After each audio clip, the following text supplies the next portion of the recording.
30 సంవత్సరాల నుంచి చాలా దగ్గర నుంచి చూశారు Hyderabad development, up and down చూశారు. రియల్ ఎస్టేట్ ఒకసారి భూమి రావడం చూశారు, ఒకసారి పడిపోవడం చూశారు.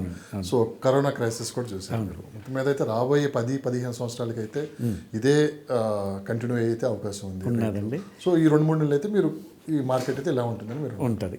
చుట్టూ 360 డిగ్రీస్ హైదరాబాద్లో రియల్ ఎస్టేట్ బాగానే పుంజుకుంది. అన్ని ప్రాంతాలు కొంచెం అటు ఇటుగా డెవలప్ అవుతున్నాయి.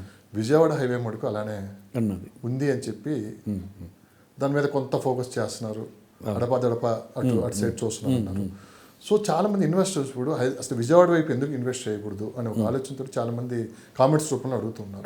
సో విజయవాడ వైపు ఇన్వెస్ట్ చేస్తే అటు ఏమన్నా గ్రోత్ పెరిగే అవకాశం ఉందండి. ఎందుకంటే మనకి చౌటుప్పుల దాకా కూడా ఇప్పుడు మనకు అందుబాటులో ల్యాండ్స్ ఉన్నాయి. చాలామంది కంపెనీలు ఇప్పుడు అక్కడ కూడా ఓపెన్ ప్లాట్స్ కానీ పెద్ద పెద్ద కంపెనీలు విల్లాస్ కానీ కూడా దాన్ని కూడా ప్లాన్ చేస్తూ ఉన్నాయి. గవర్నమెంట్ కూడా దాని మీద దృష్టి పెట్టిందండి. ఎందుకంటే ఎక్స్ప్రెస్ హైవే ఒకటి విజయవాడ వరకు చేయడం, అలాగే ట్రైన్ ఫెసిలిటీస్ కూడా మనకి విజయవాడకి తీసుకురావడం. నెక్స్ట్ ఇప్పుడు కొత్తగా వచ్చిన గవర్నమెంట్ కూడా విజయవాడ హైవే మీద దృష్టి పెడతారని నేను అనుకుంటున్నాను. ఎందుకంటే మనకి రామోజీ ఫిలిం సిటీయే కాకుండా గవర్నమెంట్ నుంచి కూడా గత గవర్నమెంట్ కూడా కొన్ని ప్రాజెక్టులు అనౌన్స్ చేశారండి. అక్కడ ఆల్రెడీ మనకి వెళ్తూ ఉంటే మనకు తెలుస్తాయి. అవన్నీ కూడా ఇండస్ట్రీస్ కానీ ఐటీ హబ్స్ కానీ ఇవన్నీ కూడా ఆ విజయవాడ హైవేలో కూడా రావడానికి అవకాశం ఉన్నాయి.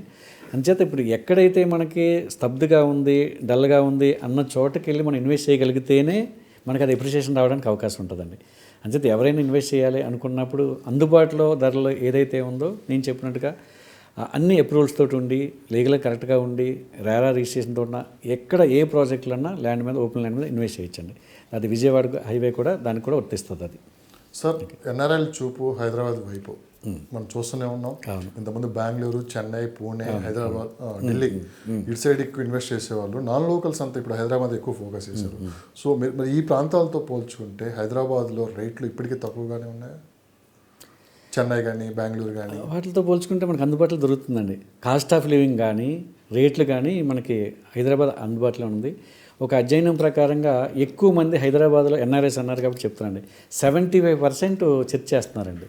ఎన్ఆర్ఐసే ఇన్వెస్ట్ చేస్తున్నారు. 75% ఒక ప్రాజెక్ట్ ఉంది దాంట్లో అనుకుంటే, దాంట్లో ఐటీ ఎంప్లాయీస్ 30-40% అనుకుంటే ఎక్కువ మంది మళ్ళీ ఎన్ఆర్ఐస్ ఉంటున్నారు. ఇంకో పాయింట్ కూడా ఇక్కడ రైజ్ అవుతుంది. 75% మీరు అన్నారు ఎన్ఆర్ఐస్ కావచ్చు, ఐటీ ఎంప్లాయీస్ కావచ్చు.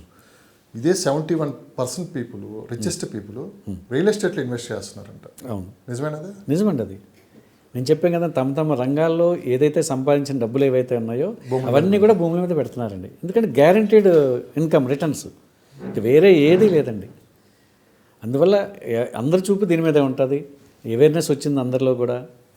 దానివల్ల ల్యాండ్ అనేది లిమిటెడ్, అది ఎప్పుడు పెరుగుతూనే ఉంటుంది, తగ్గే ప్రసక్తే లేదు.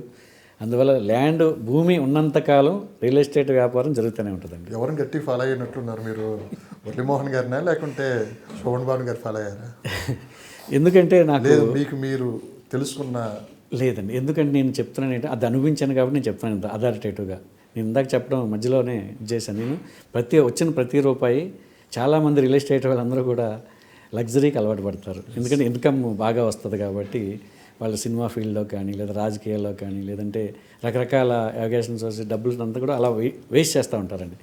మరి నాకు భగవంతుడు ఇచ్చిన వరమో తెలియదు, లేదా నాకు గైడ్ చేసిన వ్యక్తులు ఎవరైతే మెంటర్స్ ఉంటారో వాళ్ళు నా గురువులో ఏమన్నాండి, వాళ్ళు చెప్పింది ఏంటంటే వచ్చిన ప్రతి రూపాయి ల్యాండ్ మీద పెట్టు అన్నారండి. ప్లాట్లు కొనుక్కోను అని చెప్పారు. అది చెప్పడం కూడా 40 ప్లాట్లు కొనుక్కున్నారు. నీ లైఫ్కి ఎక్కడ డోకా ఉండదు, 40 ప్లాట్లు నీ పేరు మీద ఉంటే చాలు అన్నారు. 40 ప్లాట్లు అయ్యాయి, 40 ప్లాట్లు దాటిపోయేశారు ఇప్పుడు. ఎందుకంటే నేను విజయవాడ, వైజాగ్, విజయవాడ, గుంటూరు, రాజమండ్రి, కాకినాడ, తిరుపతి, నెల్లూరు, కడప, ఇంకా హైదరాబాద్ అన్ని చోట్ల నేను ఎక్కడైతే వ్యాపారం చేశానో అన్ని చోట్ల నాకు ప్లాట్లు ఉన్నాయి. అదే ట్రెండ్ ఇప్పుడు కూడా నేను ఫాలో అవుతున్నాను. నేను ఏదైతే వెంచర్లు చేస్తున్నానో 1000 నుంచి 2000 గజాలు నేను అది సేల్ చేయనండి. ఎందుకంటే దాన్ని డెవలప్ చేయాలి, దాన్ని మంచిగా ఉండాలి. ఎందుకంటే కస్టమర్కి నేను ఒకటే హామీ ఇస్తాను. నేను నా దగ్గర ఇన్వెస్ట్ చేసిన కస్టమర్లకి అందరికీ వాళ్ళు నా దగ్గర పెట్టిన వాళ్ళ హార్డ్ ఎర్న్ మనీని తీసుకొచ్చి నా దగ్గర ఇన్వెస్ట్ చేస్తున్నారంటే వాళ్ళకి నమ్మకాన్ని పోగొట్టకూడదు. 5 ఇయర్స్లో ఖచ్చితంగా డబుల్ అయ్యేలాగా నేను నా వెంచర్లను చేయాలని నేను కంకణం కట్టుకున్నాను. అదేవిధంగా 3 ఇయర్స్లో కూడా డబుల్ అయ్యాయి, 5 ఇయర్స్లో త్రిబుల్ అయ్యింది. నేను వేసిన వెంచర్లు అన్నీ కూడా ఒక సాటిస్ఫైడ్ కస్టమర్స్ నా దగ్గర ఉన్నారు. కామన్గా కస్టమరే దేవుడు అంటారు బిజినెస్లో. అవును. అసలు మీ దృష్టిలో కస్టమర్ అంటే ఎవరు సార్? నిజంగా చాలా కంపెనీలు కానీ లేదా ఇంకోటి కానీ కస్టమర్లు దేవుడే. కాదంటలేదు, ఎందుకంటే మనం నమ్మి ఇన్వెస్ట్ చేస్తున్నారండి. ఎంత నమ్ముతున్నారంటే ఒక 10 లక్షలు తీసుకొచ్చి మన కంపెనీలో కట్టిన తర్వాత మనం అతనికి ఇచ్చేది ఏంటంటే ఒక పీస్ ఆఫ్ ల్యాండ్ రిజిస్ట్రేషన్ చేయట్లేదు. ఏం చేస్తున్నాం, ఒక రిసీట్ ఇస్తున్నామండి, 10 లక్షల రూపాయల రిసీట్, అంటే దాని వాల్యూ 10 పైసలు. కానీ ట్రస్ట్ అనేది ఏదైతే ఉందో ఆ ట్రస్ట్ మీద అతను పట్టుకెళ్ళిపోయి జాగ్రత్తగా భద్రంగా దాచుకుంటున్నాడండి. మళ్ళీ ఇంకో 10 లక్షలు కడుతున్నారు, దానికి కూడా ఒక రిసీట్ ఇస్తున్నామండి. రిజిస్ట్రేషన్ చేసే వరకు అతను చాలా ఇబ్బంది పడుతూ ఉంటాడు. అమౌంట్ అంతా కట్టేసి మనకు రిజిస్ట్రేషన్ అవ్వకపోతే ఎలాగాని. ఎప్పుడైతే అతను కట్టిన అమౌంట్ పూర్తిగా కట్టగానే ఇమీడియట్గా రిజిస్ట్రేషన్ చేసి అతను డాక్యుమెంట్ అతనికి ఇచ్చామో, అదే అపార్ట్మెంట్స్ ఉన్నాయండి, అనుకున్న టైంకి అనుకున్నట్టుగా అతనికి ఏదైతే మనం పొజిషన్ ఇచ్చామో అంతకంటే సాటిస్ఫైడ్ కస్టమర్ మరొకటి ఉండండి. అతనే 10 మందికి చెప్తాడు, ఈ కంపెనీలో మంచిగా సర్వీస్ ఇస్తున్నారు, అనుకున్న టైంలో డెలివరీ ఇస్తున్నారని చెప్పి వాళ్ళు కూడా హ్యాపీ ఫీల్ అవుతారండి. అంచేత అలాంటి కస్టమర్లే దేవుళ్ళండి మనకి. అంత నమ్మి మన దగ్గర పెట్టిన కస్టమర్లు ఎవరైతే ఉన్నారో వాళ్ళని ఖచ్చితంగా దేవుళ్ళగా చూడాలి. కానీ చాలామంది డబ్బు సంపాదించే ధ్యేయం, కస్టమర్ ఎలా పోయినా పర్వాలేదు, మన మార్కెటింగ్ వాళ్ళు పెరిగామా లేదా, లేదా కంపెనీలు పెరిగాయా లేదా, రకరకాల అబద్ధాలతోటి, రకరకాల వాగ్దానాలతోటి చేయలేనివి కూడా చేస్తున్నట్టుగా చూపించి రకరకాల మోసాలు చేస్తున్నారు. దానికోసమే ఈ రేరా అనేది వచ్చిందండి. కస్టమర్ ప్రొటెక్షన్ కోసం చాలా పవర్ఫుల్ అండి రేరా అనేది. దాన్ని చాలా బాగా ఇంప్లిమెంట్ చేస్తున్నారు. ఇప్పుడు ఫుల్ ప్లెడ్జ్డ్ దానికి గవర్నింగ్ బాడీ కూడా రావడం జరిగింది. అది దాన్ని దృష్టిలో పెట్టుకుని ఎవరైనా వెంచర్లు చేయాలనేదే నేను అనుకుంటున్నానండి.